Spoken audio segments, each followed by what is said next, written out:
Good morning, Patriots. JT here, Serenity Farms Prepping. Are food supplies still your number one priority?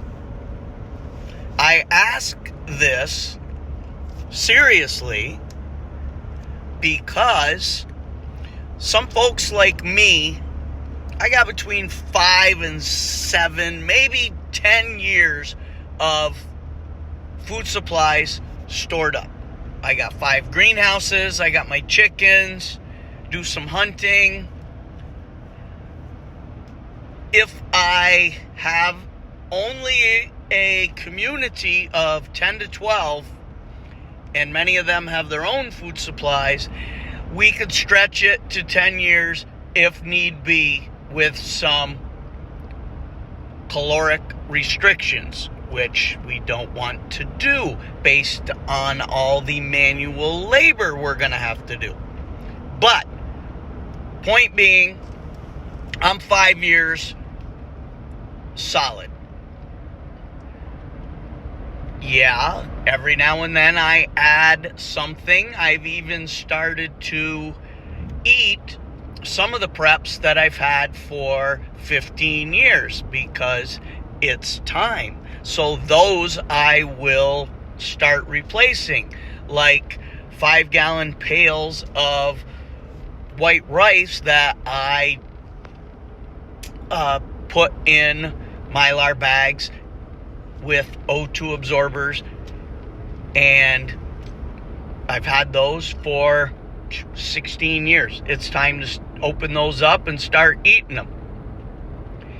Now, with that being said, I probably got 10 of those buckets. I cannot eat all of that on a daily basis before they would all technically expire. Something to consider when you're doing preps is, okay, I got all this.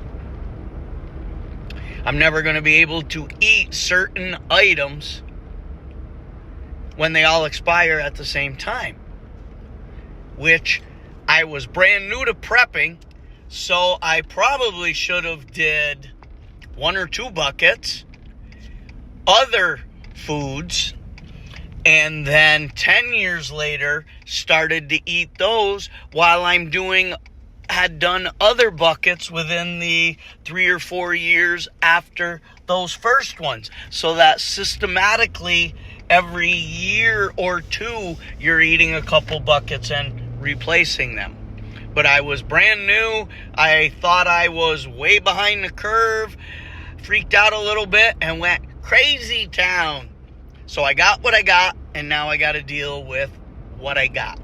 That doesn't mean I'm still not going to do some more buckets of rice, wheat products, beans, that kind of stuff. But aside from that, I believe we've entered a new area where number one preps, and I think it's both of these, are going to be water and power, specifically electricity. With the Trump regime and every country placing their emphasis on creating AI, digital, total control, track, trace, digital currency, social credit score systems, and stop pretending that Trump's not doing that, because it's exactly what he's doing. Now we can tiptoe around, square dance the reasons why, well-intentioned or nefarious, that's almost irrelevant at this time, because it's happening regardless of what reason you think it's happening for. And like almost everything that ever happens, someone takes something meant for good and turns it bad. But I can see nothing good, nothing that comes from AI, digital currency, social credit scores, Palantir, pre-crime systems, total monitoring. No, nothing good can come of that. I don't care who's doing it. All right, so with the explosion of AI data collection centers, which I'm asking, if there was no data collection going on, why would there be an explosion of AI data collection centers? What are they collecting? My point. So, these collection centers are massive. 100,000 square foot each is considered a small one. And that's what evil AI Oracle Ellison, one of Trump's new billionaire BFFs, is currently building in Texas. Except he's building 10 of them. So with that being said,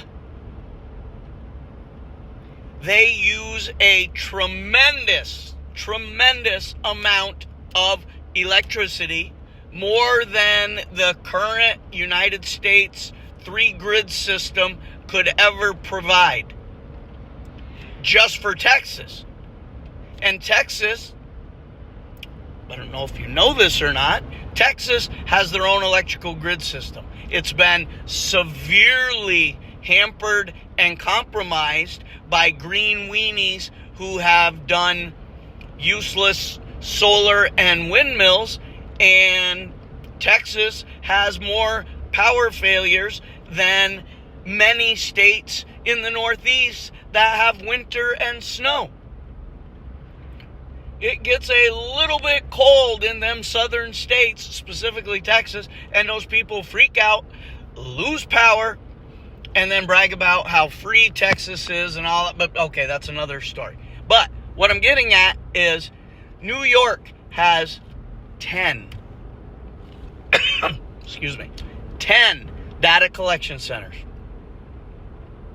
Our grid is huge. New York State is enormous. The Adirondack Park alone, where I live, 6 million plus acres, is bigger than the top 6 or 7 national parks combined. That doesn't even count the rest of the state. So picture New York City, the cesspool shithole, your Buffaloes, your Syracuses, millions and millions, tens of millions of people located in each city. 12 million alone in New York City, I believe, and then maybe 12 million in the rest of the state combined. Ridiculous. But 10 data collection centers. Air Ocho, a green weenie scammer herself, has begged AI data processing center folks to not create anymore because the grid is already overworked. You have to remember, the grid in the Northeast, which starts in New York, covers the Northeast, not just New York. So electricity is just about gone on the East Coast, folks. Then you've got Texas, and then you've got the rest of the United States. So take Texas, draw a line right up through Texas, exit out. Then draw a line straight up from Texas, right up to Canada. Take the east side, that's the Northeast grid. Take the west side, that's the West Coast grid. Those power approximately 23 states, 22 states each. Because Hawaii has its own, Alaska has its own, Texas has its own. 47 plus 3, 50. Okay, so the electric grid in the United States is an antique. It never progressed, for lack of a better word. It was not updated like it needed to be for all the advances in technology which used electric. And no, LED light bulbs were not brought to our attention because they saved electricity. They were brought out because the light they give off kills you slowly. Okay? 5G kills you. Alright? Nothing that comes out or has for the last 50, 100 years has been meant for the betterment of society. It has actually been quite the opposite, to depopulate society. So that what's coming now with AI and stuff has many, many millions, if not billions around the world, humans to have to service. Because they don't want us here. They only need a few 100 million to work the fields, do their manual labor, that robots aren't blah, blah, blah. You know the story. It's coming. Whether we want it or not, it's coming. Okay? So, electricity, what are you going to do? How are you going to power what you need to power? If you live in southern states, you might be able to get by without electricity. Gonna be hot, but up here in the north, where it gets potentially, and with a little weather manipulation, we've had 10 and 20 degrees below zero for weeks at a time. Okay, that's cold. Wood stoves, good. Air Ocho's trying to do away with those. Pellet stoves, if you've got a bunch of pellets, that's good. But they need a little bit of electric to fire them up. Wood stoves, no. Alright? I got a little bit of everything. Except for electric heat. I have no electric heat in my house. My solar generator will run my pellet stove. The fan, the auger, the blower, my well pump, my refrigerator, the basic stuff I need when I need them. I designed it so that I could cycle them. I don't need to run them all at the same time. I will preserve. But I have that. I have my wood stove. I have my outside water collection, which we're getting to right now. After you tell me what you're going to do for your electric. Because if you're in a big city cesspool shithole high-rise apartment building with 50 floors, you, my friend, are fucked. Every which way. Shit will literally roll uphill when the electricity and the water are gone. Now, to the water. What are you going to do? I collect rainwater. I've got my own well. If I do what I need to do, I should be fine. As I drive by a fire hydrant being cleaned out, I'm watching hundreds of gallons of water squirt onto a tennis court. Now, I understand that that has to be done sometimes for certain reasons. But that water wasn't bad. It just needed to be released from the lines for maintenance. Could there be a way anytime a fire hydrant is cleaned out, released, that all that water is saved? I suppose there could. it would take some money, some time, some effort, and most importantly, a knowledge that every gallon of water that we allow to go bye-bye,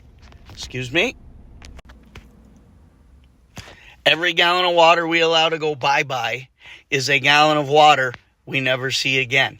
That would keep you alive for a day or 2 or 3 right there. And that's hundreds of gallons. So the AI data collection centers need water. Millions of gallons to keep the system cool. It comes in through the system. The system is very, very hot. The water comes through. The heat of the system starts to boil that water, literally changing it into steam. It passes through and out the system and eventually changes back into condensation and into rivers, ponds, lakes, whatever. That sounds cool, which it's better than it not going anywhere, but the point is, it's not the water coming out of those systems that is critical. It's the water going in. They need the water when they need it, when they want it, which means someone's can't have water. And that's what we see happening now. Water shortages for people. It's going to be rationed like electric. Homes, farms are being taken by eminent domain for the water rights and the electrical power lines that need to be ran for the AI data collection centers. My friends, do you see where this is all going? It's literally happening right now, but you're not being told. Why are you not being told? There's questions you need to be asking, but you're not. Because if you don't know about it or want to pretend, oh, it's not going to happen in my town, that's exactly what's going to happen. It doesn't need to happen in your town in order to affect you when it comes to water lines and electric lines. When there is none, there is none. It don't matter where you live. That's what's coming. Jake T, signing out.